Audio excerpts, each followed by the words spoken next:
few days ago, I said something like, let's discuss travel and identity shifting. A few years back, my brother's ex-girlfriend, great woman, she asked me a question like, I'm sorry. Look at these shorts. It's a shorts, but it has like ruffles. It's a test, okay? But this is the thing, we can reinvent ourselves. And so the question she asked me was, do you recommend solo travel?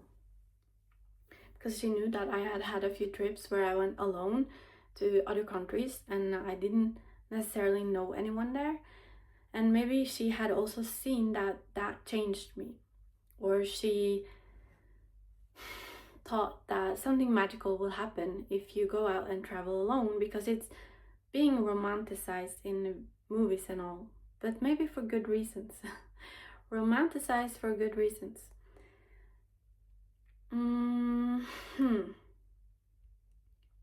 Now when I think about it, what happens when we travel solo can happen anytime, anywhere. It does happen more often for more people, I do believe, when you're traveling solo. One crucial reason that is because when you go somewhere new, you're no longer your old self that lived in that previous place. You don't have your habits as easily available, and so this is the perfect time to shift your identity, to shift the persona, your avatar. Who do you want to be? Who are you now? Are you confident? Are you scared? Are you lazy? Are you fit? Are you healthy? Are you addicted?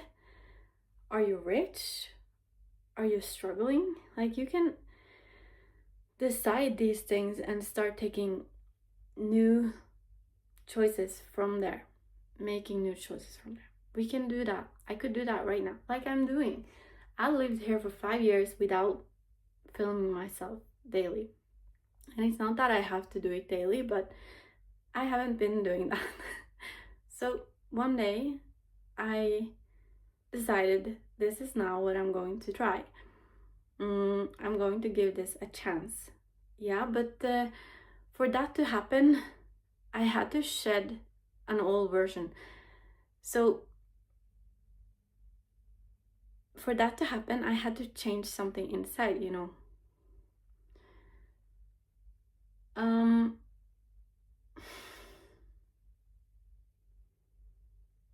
I guess what I'm trying to say is that if you really want to change your life, your habits, and who you are, like if you want to give that a real chance,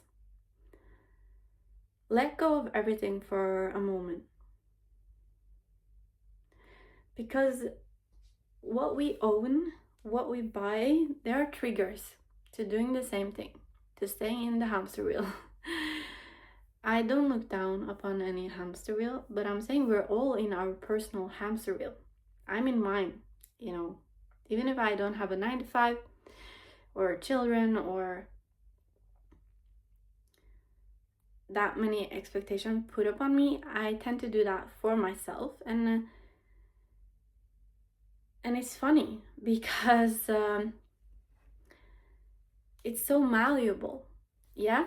And it only takes a few months to turn your entire life upside down, but very few people are able and manage to actually do that. I think that is because of the triggers. They're telling you who you've been for the past few years and who you're expected or most likely to continue to be. Who you are, what you're not. And that's the biggest challenge, I think. We're telling ourselves, you're not the person that makes it happen. You're not the person that makes that choice. That's a trap. Not a person who has anything valuable to share. I'm not a person that owns her own business. I'm not talented. No. I was annoyed there for myself for a minute, because that is the thoughts too. The thoughts are information, and in relationship to other people, even we become a certain version of ourselves. If you don't want to be that version of yourself, probably better to have friends that bring out the best in you. Or it shouldn't be up to your friends to bring out the best in you, but some just do. It's natural. Like some drink bring out the best because they support you in a certain way. So I think this is an important topic because we tend to make it more complicated than it needs to be. And we can shift our identity, and we rarely do, because say if I change now, my mom will like, oh, you changed, and she will see that as something negative or scary. Yeah, that should be a very good thing. But many people in our lives, if they don't change, they would be more comfortable. I'm not talking about my mom, but generally, if someone around us change and we don't feel comfortable, we want them to stay the same. Yeah, just stay at my level, please. And this happens to us, and because we're kind people, we don't actually do things. But so I did travel a lot, I did change a lot, and that's what blew my mind, how simple it is to become a new version of yourself when you're traveling somewhere. But it's not about the place. That's the biggest misconception. Oh, it's the biggest misconception. You could go to your cabin and turn your entire identity inside out. Go to your cabin for a week, and now you're brand new because you left your old identity. Yeah, you got it by now. So then what can we do? We're in the same environment. Nothing has really changed over the past few years, and now we want that change. What can we do? What can help us? What can help us to do that? And so when I came back here, I stopped traveling. Like, I had been traveling and I wanted to continue traveling, but I got kind of stuck here. And I think what helped me to continue to explore new ways of what helped me be so perfect, like you want to be like me, it's that I meditated, yes, and even with meditation there comes this point where now it's about living it and not necessarily just doing it. But I remember that helped me to not fall back, into the ordinary. And there's nothing wrong with the ordinary, but there's something wrong with falling back into other people's lives instead of into your own life. So it helped me to stay on my track, not necessarily on track, just on my track. Just on a track. No, I was on track. We're all on track, and I think that's where we get fooled, is that if we're not keeping up with the Kardashian. No, that's not the saying. The saying is keeping up with the Jones. If we're not keeping up with the Joneses, we think we're not keeping up. So yeah, all these things, they do help. Like ice bath. I think even if, yes, it's stressful to your adrenals, especially if you're chronically dehydrated, whatever, ill, you have some autoimmune system.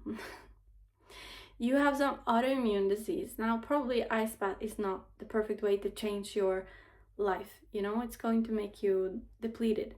It's going to make you even more challenged. So the trick here is to find the balance. Where are you challenged but still not overextending yourself? And that's probably the biggest reason why dreams and goals and visions and belief are so important, because nothing in the outside world is going to drag us forward, like that inner power, inner fire. Inner fire is what's going to make us want to change instead of being forced by circumstances that are imposed upon us because we refuse to say we refuse to change, we refuse to take that trip, and now life has to do it for us, and it's not always comfortable.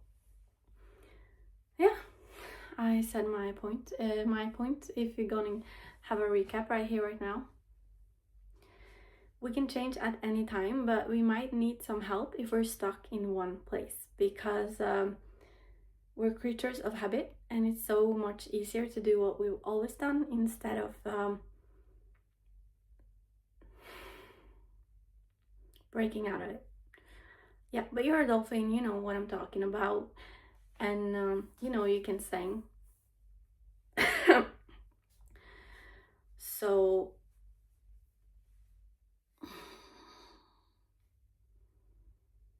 it's never too late. It's never too late for abundant health, love, and happiness.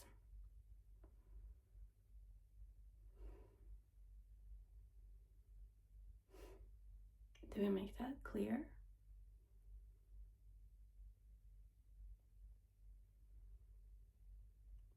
So to answer my friend's question, yes, solo travel is amazing. It is an amazing way of discovering that the only real place to travel for change, transformation, is within ourselves. Because the grass is not always greener on the other side. And I think the most important thing traveling has taught me is how beautiful Norway is. How beautiful nature is. I would never have understood that if I wasn't separated from it for some time.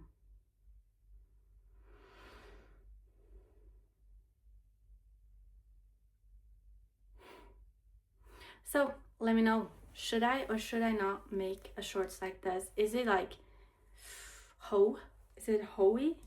I don't want your opinion on that. I'm still reflecting. I'm just still reflecting. It's the cherry shorts. It's the cherry shorts. You got it.